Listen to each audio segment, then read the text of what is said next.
Irmãos, nós vemos aí no verso 1 uma data. E se nós compararmos com a data de Zacarias 1:7, nós vemos que elas foram... As visões de Zacarias de 1:7 foram dadas no 24º dia do 11º mês do segundo ano do rei Dario. O tempo das visões foi meados de janeiro de 519 a.C. E aqui nós vemos que foram passados quase 2 anos dessas visões noturnas. Então a data aqui de 7:1 é 7 de dezembro de 518 a.C.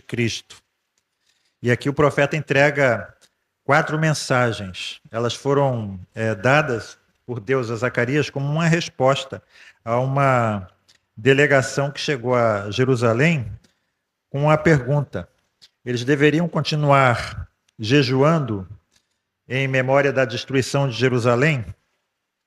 Reparem que esses delegados tinham nomes estrangeiros, Sarezer e Regen-Melech, mas eles eram judeus que vieram do exílio, receberam no exílio nomes babilônicos, né?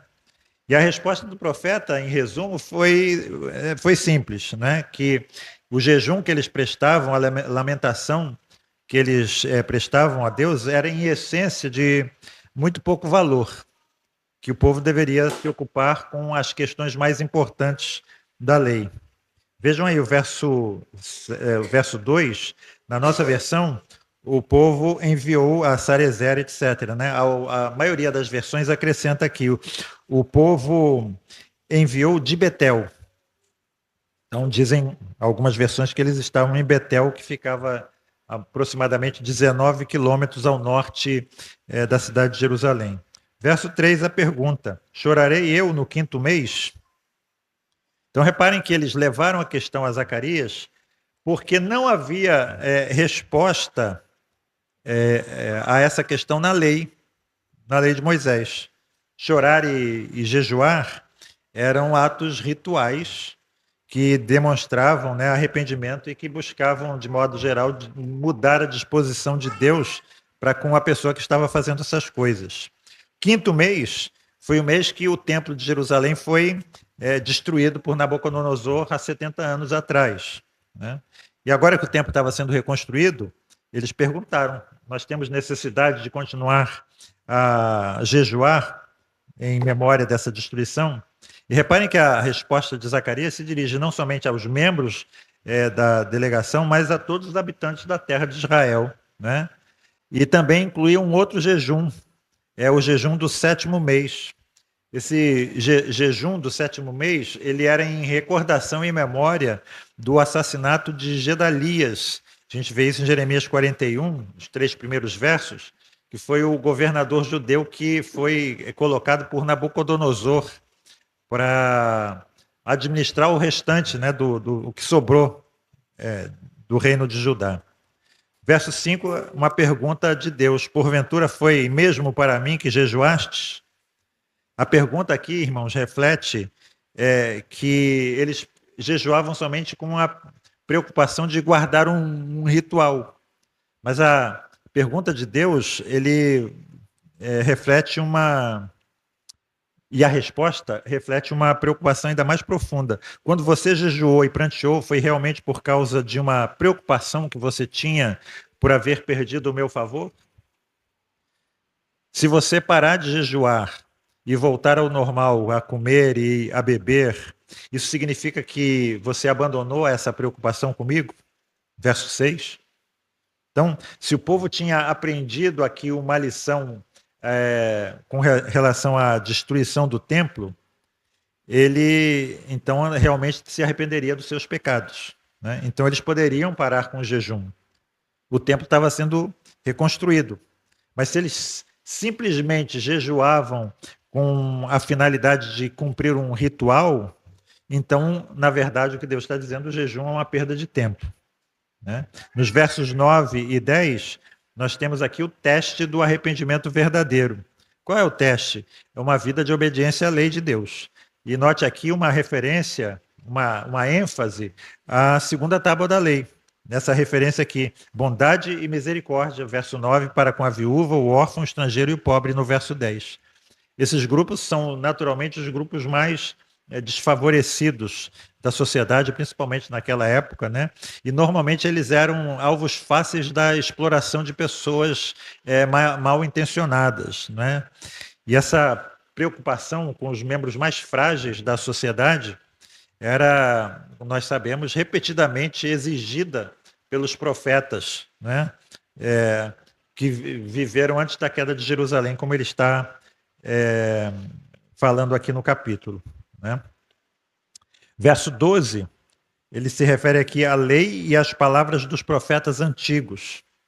E esses são os dois meios, ou eram os dois meios, né, pelos quais Deus comunicava a sua vontade ao povo. Mas reparem que, verso 11, as gerações anteriores se recusaram a prestar atenção a essa revelação de Deus. Então, mais uma vez, irmãos, uma coisa muito importante aqui. A gente às vezes fala assim, né, ou pensa, né? Se esses povos que estão longe de Deus ao menos ouvissem a mensagem de Deus, eles se arrependeriam. Não, não.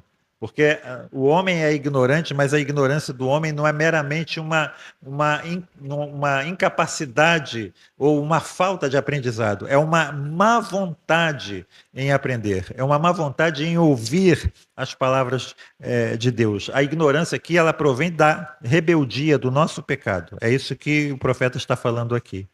E no verso 14, Deus os espalhou como um turbilhão. Reparem aqui, por entre todas as nações que eles não conheceram. Aqui há uma divisão entre os intérpretes, né? Por quê?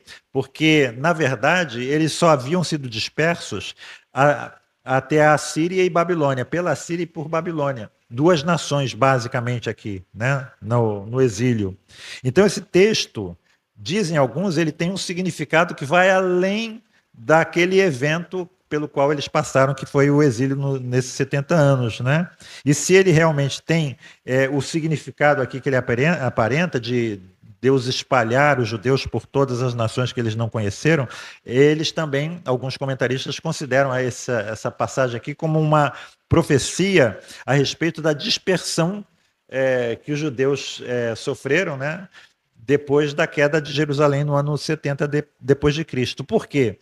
Por causa da rejeição do povo ao Messias, que foi, na realidade, irmãos, a exibição da maior desobediência que eles poderiam ter, que é rejeitar o Messias. Ou seja, ao rejeitar o Messias, eles mostraram uma rebelião grave e empedernida contra a lei de Moisés e contra as palavras dos profetas.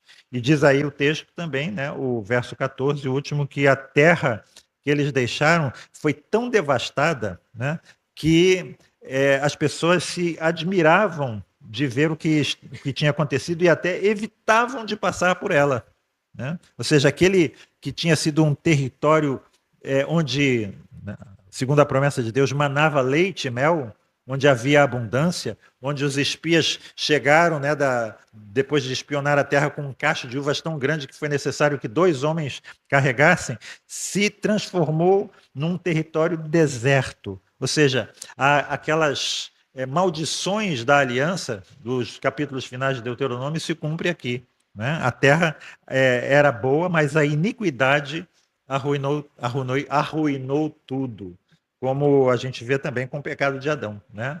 Depois do pecado, passou a ser dificultoso o homem colher, né? Plantar e colher. A terra, que era algo prazeroso de cuidar, passou a ser agora uma coisa muito penosa de se cuidar. E até hoje a gente vê isso, né? As pragas, o clima, as incertezas que provêm da agricultura. O homem luta e com suor do seu rosto ele colhe o seu pão, mas aqui a terra ficou arruinada de tal forma que nem o trabalho dos homens pôde dar jeito. Que Deus nos abençoe, irmãos, que a leitura seja sempre propícia e proveitosa para nós.